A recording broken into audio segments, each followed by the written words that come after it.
চতুর্থ দফার লোকসভা নির্বাচন অনুষ্ঠিত হচ্ছে বর্ধমান পূর্ব, বর্ধমান দুর্গাপুর, নদিয়া, কৃষ্ণনগর সহ বিভিন্ন জায়গায়। কৃষ্ণনগর থেকে মুখ্যমন্ত্রী মমতা বন্দ্যোপাধ্যায় ফের প্রার্থী করেছেন তৃণমূল প্রার্থী মহুয়া মৈত্রকে। তিনি এবারও লোকসভা নির্বাচনের তারকা প্রার্থী। সকাল থেকেই তার বাড়ির সামনে ছিল সাংবাদিকদের ভিড়। তিনি বেরোবেন, কিছু বলবেন, সেটাই প্রত্যাশা ছিল। পরনে সবুজ শাড়ি, চোখে সানগ্লাস, একেবারে স্বমহিমায় দেখা গেছে মহুয়া মৈত্রকে। মহুয়ার ট্রেডমার্ক। মহুয়া তারপর ধরা দিলেন সাংবাদিকদের সামনে। এদিন ভোট নিয়ে প্রশ্ন করতেই তিনি বলেন, আমার 5টাতে লিড ছিল, 2টোতে ডাউন ছিল। আমি নিশ্চিত গতবার 65,000-এ জিতেছিলাম, এবার অনেকটাই পার করব। এবারও শান্তিপূর্ণভাবে নির্বাচন হচ্ছে বলে সাংবাদিকদের জানালেন কৃষ্ণনগরের তৃণমূল প্রার্থী মহুয়া মৈত্র। মোদিজির মাথা, আমি বললাম না টেম্পো, তার বাড়িতে এতগুলি টেম্পো এসেছে, রাতের আধারে যে তার নিজের টেম্পোটা কেটে গেছে।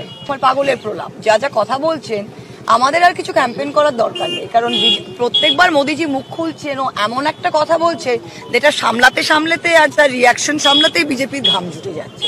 তাই এবার তো আমি বলবো, আমার এত পিসফুল আর এত মানে চিল্ড নির্ণয়ের ওপর যেটা আমাদের অভিযোগ, যেটা আমি খুব প্রকাশ্যেই বলেছি, ইলেকশন কমিশনের কোনো অসুবিধা নেই, কারণ এখন এত মানে আপনার প্রজা রাজার সম্পর্ক হয়ে গেছে সব জায়গায়।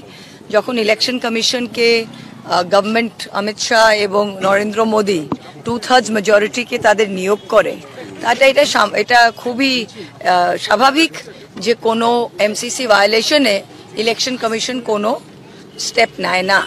যেরকম ফর এক্সাম্পল আমরা দেখে আসছি প্রথম 2 দফায় যেরকম সাম্প্রদায়িক কথাবার্তা, যেটা একেবারে এমসিসি ভায়োলেশন। সন্দেশখালি যেরকম এখন দেখানো হয়েছে যে এটা ফেক, এখনো ওটা নিয়ে যে ওরা প্রচার করছে একটা ফেক ঘটনা নিয়ে, তো এগুলো অনেক ওভারঅল এগ্রিজিয়াস ভায়োলেশন হয়েছে, যেখানে ইলেকশন কমিশনের যা করণীয় অ্যাজ এন ইন্ডিপেন্ডেন্ট বডি তা করেনি।